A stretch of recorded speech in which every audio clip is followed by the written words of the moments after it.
Thank you, yun nga, sa akin ni Sarah. Thank you for being my ate. Tapos sa akin naman, thank you for being my honey. Honey? Ate talaga. Yun. Kasi, namin kasi, ano mo ako ngayon, hindi ko alam kung bakit. Okay namin ka nag-aano pa ka natin. Pero, si ate natin yung mula na sabi niya talaga siya talaga boyfriend ko. Ano ba ganyan? Sabi niya, Maganda naman boyfriend nito. oo nga, sabi ko nahiya ako. Sabi ko, parang balik na. Parang gano'n. Pero ano lang yung joke lang namin yung laro lang namin. Na, kunyari, siya daw muna boyfriend. Tapos kunyari, ako naman daw kunyari boyfriend niya. Yung alam niya, doon sa kanya, in a relationship. Pero ano lang talaga, magkaibigan lang talaga. Hindi mo kailangan magpaliwanag. Bagay ka magpaliwanag. Ano yung connect? Tapos yan yung message ko sa kanya, always ka lang, hindi ka magsawa, ang bigat. Hindi ka magsawang maging ate namin.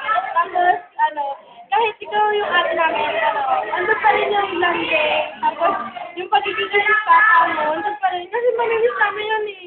Kahit pagiging pension one. Kahit pagiging pension one. Yan, pagiging pension one mo daw. Ayun. Tapos, kapag kailangan mo lang ng tulong, kahit ano Naiiyak ko kaya nila ito. Gagawin namin sobra. Tapos, syempre, sa tagal ko naman ang friendship natin since first year high school. Yeah. Ayun. Naiiyak. Tingnan ka na. Yeah. Sabay na ko ako dito 2 minutes ka na. Yun na. Hindi, isa. Parang ang friend. Message, di ba? Kaya nga mangyari sa buhay mo eh. Hindi mo wala yung... Seryoso sila. Baka din ang problema ako, baka din ang pagsaklap ng sabit mo. Ay, wag naman. Kahit ano yung family mo, love din nila. Tama. Di ba? Tawag ka lang kapit ka lang kagad lagi. Saka hindi ko lang kayo para sa'yo. Oh, yung mga... Hindi! Wait! Kaya Ana ko! Hello, gagawin mo. Basta naman din ang maalala mo kaya. Uy! Pares ka ng sulat ha, si Emily, no? Oo, kaya may na. Si Emily, ka ba nagsulat? Wala ako din. Then, 33 na Me, happy 18th birthday. Happy ako kasi ngayon, pinang balaga. Ha, ha, ha. Dapat pala pati yung action ni Ana gagayan.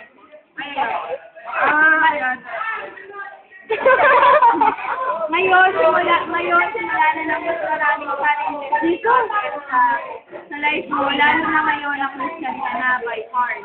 You know naman na yun, na life of a Christian has never been easy, but full of excitement and realization. Alam ko na tinanggap mo si God ng pasulo na yun. And I'm so proud of you, Steve. Kaya sa desire na nakikita ko sa'yo. And I hope na hindi pa yun sa pagtagal ng panahon. Hindi man ako yung perfect na ate for you, but for me, you're the best sister. Mas ate ka ba kasi sa ate?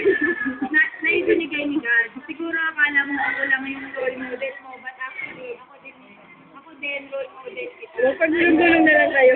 Sobrang ginagaya ko yung tibay ng loob mo. Naiyak ko grabe. Saan yung luha mo? Tibay ng loob mo kahit ang problema yung dumadating sa'yo at yung pagbibigay mo ng importante sa mga tao na paligid sa'yo. Sorry din sa mga times na nagkakaaway tayo, lalo na sa mga pasipagan ko. I know, right? I know, right? Salamat sa pagpapasensya sa akin about doon. Pero yung namimiss ko talaga na ginagawa natin. Sorry. Kwentuhan natin every night. Learning about our Every night. Haba? Nakakaingit. Kasi sobrang tagal na natin hindi nagawa yun. Nung 1-1 ata yung last na usap natin, I hope na magawa natin ulit yun. Gusto ko din sabihin na always guide your heart tulad ng sinabi ng spiritual family natin. Alam mo na yun. Basta wait mo lang yung right time for you. Siguro ang ganito na lang po lang masyado na Buti alam niya. Cute naman. Sorry din pala kasi ako nakapunta kayo.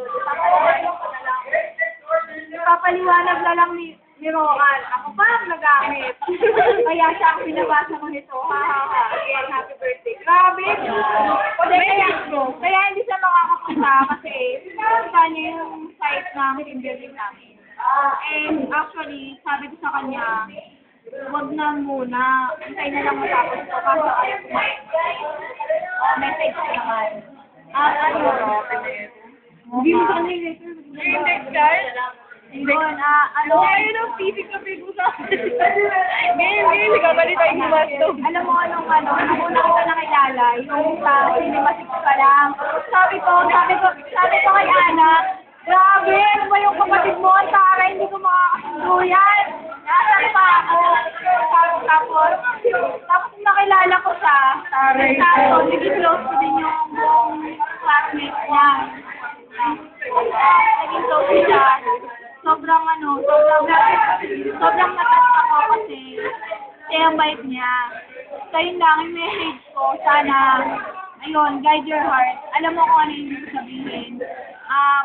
Right time, may right timing sa lahat ng bagay na mangyayari. Sa lahat ng bagay na mangyayari, mag-aral ka muna, mag-aral mabuti. Saka, lagi mo susundin yung family. Kahit na, ano yung pinagdadaanan yung ngayon, wag mawawala yung respeto. Saka i-respect mo yung ate mo, yung mga kapatid mo. I love you.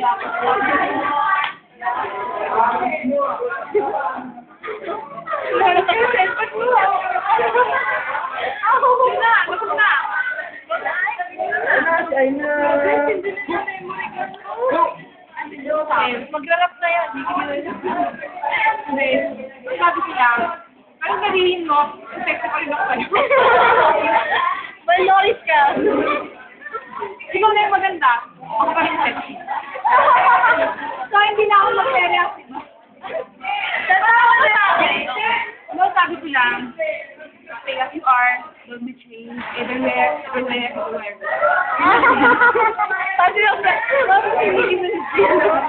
Ako, sabi ko lang, yun na, ano sabi ko.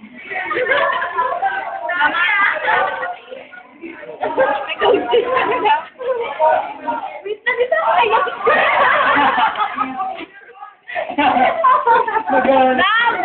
Naiinis! Bakit mo sabi Jason no?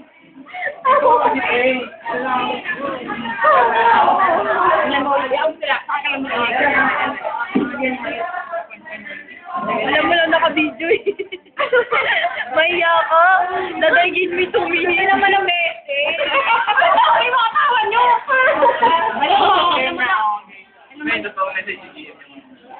Alam mo naman kasi, hindi lang ako parang sa'yo, whatever happened. Pag yun sa finances, wala ako nun. Alam mo naman mayaman sa finances. Mayaman sa utang. Mayaman ka ba sa finances sa akin, okay? Alam mo naman, nakakaingit ka kasi binayin ng ate mo. Kung hindi, sana nakuha ko yun. Nakakaingit, di ba alam mo yung Roan? Sakit, di ba? Hindi ko yun, sakit. It's hurt, you know. Kasi sana hindi kayo nagbago ng ate mo kasi wala ka nalala ng ate ko. Yun lang ang masasabi ko. Alam mo yun? Para sa diyan, hindi kibinaan. You get my heart beat. Alam mo yun? Alam mo yun? Pag nabasa niyo, ang galing, di ba?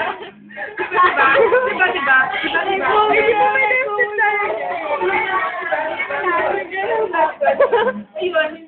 Ayun, proud ako na kilala ko talaga yung friend kita. Ayun, musay-musay ako. Paano market ako na mangyari? Magulo na lang pero hindi mababago yung feelings ko para sa'yo. Ayun, I love you very much. Sinigin mo lang siya pala.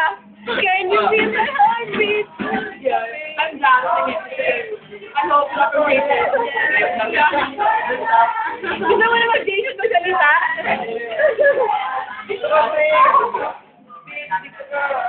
Wala muna. Wala yung feeling. Ay, just lang. Oh, tapos na. Yes. Wala.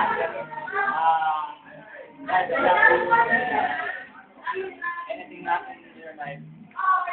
Just guys. Siya naman. Oh. Ubusin mo sa tawa, ubusin mo sa tawa, ubusin mo sa tawa. Volunteer siya. And volunteer pa siya kanina. Oh, grabe. Pero actually, kasi tinig advantage niya para mag-watch siya. Kasi, message ko lang, Ayun pala. Introduction pala. Kilala ko yun. Message ko lang sa'yo. Hold on ka lang. May pangalan. Uy! May humabot. Parang alam mo yun, ayaw namin ng violet eh. Hold on ka lang. Hold on ka lang kay Lord. Ayun yung violet. Ayun yung violet. Nakikita ko lang. God will do something sa life mo. Na pag kinontinue mo yung pag-serve mo kay Lord. Na kasi nakikita ko, hindi ka basta nag-serve na yes, you're doing it na para ipakita sa mga tao na serve kay Lord. Nakita ko yung sa heart mo. Na yung eagerness na gusto kong matulog kay Lord. Gusto kong malaman.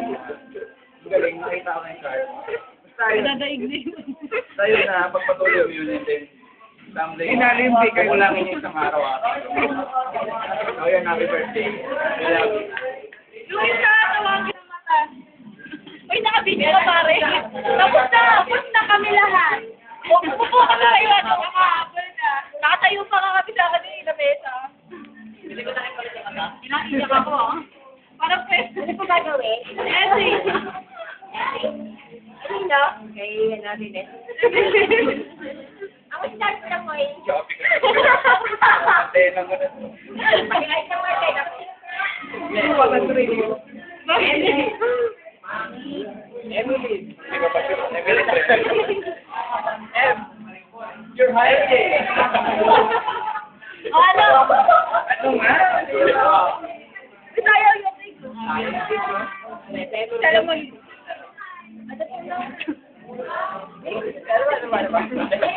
Daming commercial? Message lang po.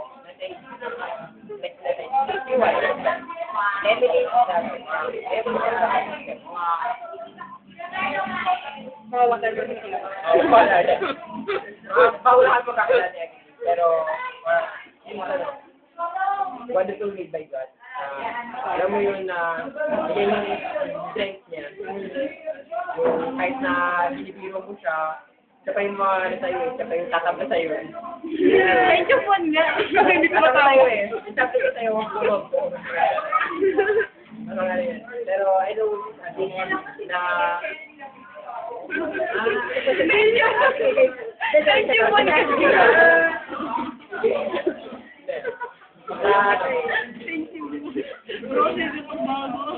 na ano, I know na siya yung magdadalun sa buong class nila. And balik nakilala ko naman yung class nila habang sa class nila. And I know na hindi naman nayaya yung up sa class nila. But I know na siya yung magdadala. Siya yung magdadala. Kasi guys has a purpose to her na magtanim ng seed sa other. And ngayon, alam ko sa family na nag-start yung change. Siya yung magbibigay ng ano, siya yung one of the light, the other section in other family.